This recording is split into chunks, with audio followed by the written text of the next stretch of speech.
Я даже сейчас не рассказываю об этом знакомым, боюсь оказаться непонятым. Мне было 9 лет, и я лежал в постели. Спать не хотелось, но было приказано.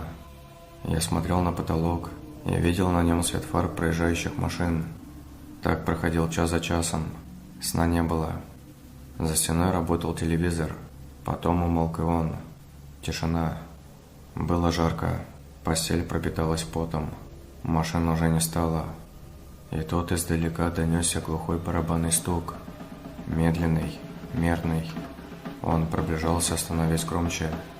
Его уже нельзя было перепутать с биением сердца.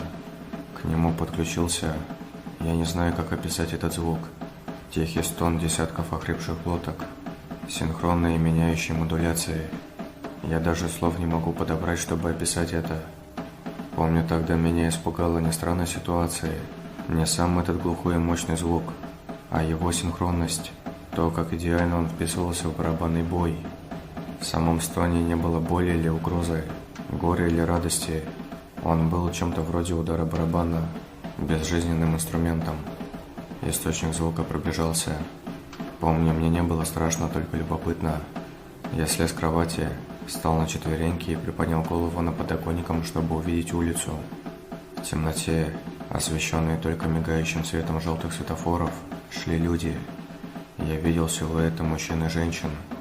Они шли обыкновенно, словно днем вышли на прогулку. Была странность. Они строго соблюдали порядок строя. Несколько человек в ряд на расстоянии около метра.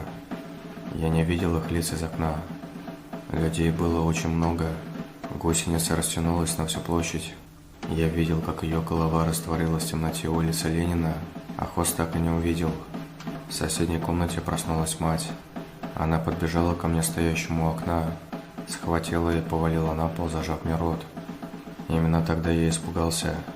Она лежала, шепча, обхватив меня, пока за окном стихли барабаны. Мы так и не смогли заснуть той ночью. Утром она сходила к соседке своей подруги. Вернулась через несколько часов и сказала, чтобы я никому не говорил о том, что видел и слышал этой ночью. Я спрашивал, что это было несколько раз, а она отделывалась от меня словами «вырастешь, поймешь», и сильно при этом нервничала.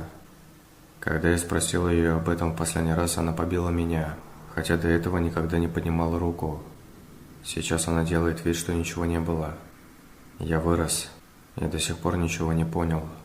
Но с каждым годом вспоминать ту ночь мне становится все более некомфортно.